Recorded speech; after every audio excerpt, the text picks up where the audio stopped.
नमस्कार, मी राहुल जवादे आरजे मराठी या चॅनलवर आपले स्वागत आहे।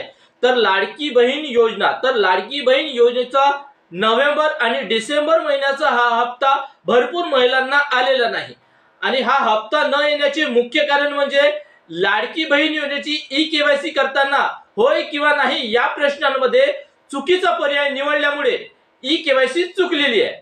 तर ज्या महिलांची ई-केवायसी चुकलेली आहे अशा महिलांना आता फिजिकल व्हेरिफिकेशन करायचं आहे।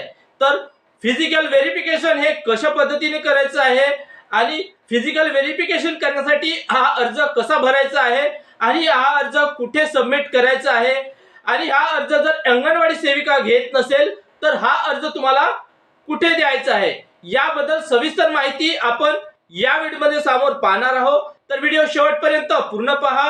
व्हिडिओ आवडला तर एक लाईक जरूर करा व असेच महत्त्वपूर्ण माहितीचे व्हिडिओ पाहत राहण्यासाठी आपल्या चॅनलला सबस्क्राइब करून घ्या आणि हा व्हिडिओ जर तुम्ही फेसबुकवर बघत असाल तर फेसबुकला फॉलो नक्की करा। तर बघा, ज्या महिलांची ई-केवायसी चुकलेली आहे अशा महिलांची फिजिकल व्हेरिफिकेशन करण्यासाठी हा अर्ज तुम्हाला भरून अंगणवाडी सेविकेकडे द्यायचा आहे।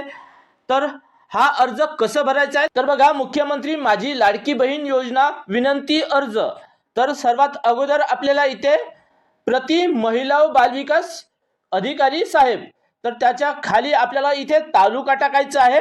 इथे आपल्याला तालुका टाकायचा आहे, त्यानंतर आपला जिल्हा टाकायचा आहे आणि हा तालुका जिल्हा टाकल्यानंतर इथे काय लिहिलेलं आहे तर बघा विषय आहे मुख्यमंत्री माझी लाडकी बहीण योजनेचा रद्द झालेला डीबीटी लाभ दुरुस्त करून पुन्हा सुरू करण्यात यावा याबाबत।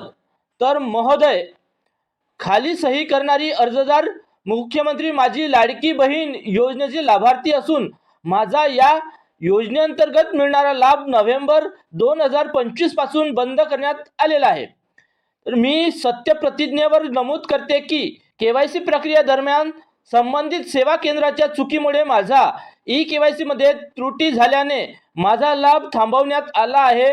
माझ्या कुटुंबामध्ये कोणतीही व्यक्ती शासकीय नोकरीवर कार्यरत नाही।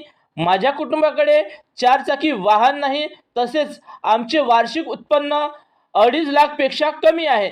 त्यामुळे मी सदर योजनेसाठी पूर्णतः पात्र आहे। तरी माझ्या आधार कार्डची पुन्हा तपासणी करून झालेली चूक दुरुस्त करण्यात यावी व मुख्यमंत्री माझी लाडकी बहीण योजनेचा लाभ मला पुन्हा सुरू करून द्यावा ही नम्र विनंती।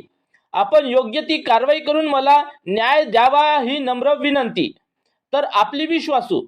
तर त्यानंतर आपल्याला इथे अर्जदार आहे इथे आपलं नाव टाकायचं आहे, म्हणजे त्या महिलेचं नाव टाकायचं आहे। त्यानंतर इथे खाली जे राहणार म्हणजे आपलं गावाचं नाव टाकायचं आहे, त्यानंतर आपला तालुका टाकायचा आहे आणि त्यानंतर आपला जिल्हा टाकायचा आहे। जिल्हा टाकल्यानंतर इथे त्या महिलेचा आधार क्रमांक टाकायचा आहे आणि आधार क्रमांक टाकल्यानंतर इथे जो अर्जदार क्रमांक आहे हा क्रमांक नाही टाकला तरी चालेल। त्यानंतर इथे ठिकाण म्हणजे आपल्या गावाचं नाव टाकायचं आहे आणि दिनांक टाकायचा आहे आणि त्यानंतर म्हणजे त्या महिलेच्या आधारला मोबाईल नंबर जो लिंक असेल तो मोबाईल नंबर इथे टाकायचा आहे आणि त्यासोबत तुम्हाला कागदपत्र कोणकोणती द्यायची आहे तर बघा, तर त्या महिलेचं आधार कार्ड आणि महिलेच्या पतीचं किंवा वडिलाचं आधार कार्ड आणि त्यासोबत रेशन कार्ड, तर ही सगळे कागदपत्र सोबत जोडायची आहे आणि इथे अर्जदाराची सही दिलेली आहे यावर तुम्हाला सही करायची आहे आणि इथे सही करून हा अर्ज व्यवस्थित भरून अंगणवाडी सेविकेकडे द्यायचा आहे। आणि जर अंगणवाडी सेविका हा अर्ज घेत नसेल तर तुम्हाला म्हणजे तालुक्याच्या ठिकाणी पंचायत समितीमध्ये जाऊन महिला व बाल विकास विभाग असते तिथे हा अर्ज तुम्हाला द्यायचा आहे किंवा जिल्ह्याच्या ठिकाणी तुम्हाला महिला व बाल विकास अधिकारी यांच्याकडे हा अर्ज द्यायचा आहे। तर आशा करतो ही माहिती तुम्हाला आवडली असेल तर एक लाईक जरूर करा व असेच माहितीचे व्हिडिओ पाहत राहण्यासाठी आपल्या चॅनलला सबस्क्राइब करून घ्या। जर हा व्हिडिओ तुम्ही फेसबुकवर बघत असाल तर फेसबुकला फॉलो करून घ्या। तर धन्यवाद। जय हिंद, जय महाराष्ट्र।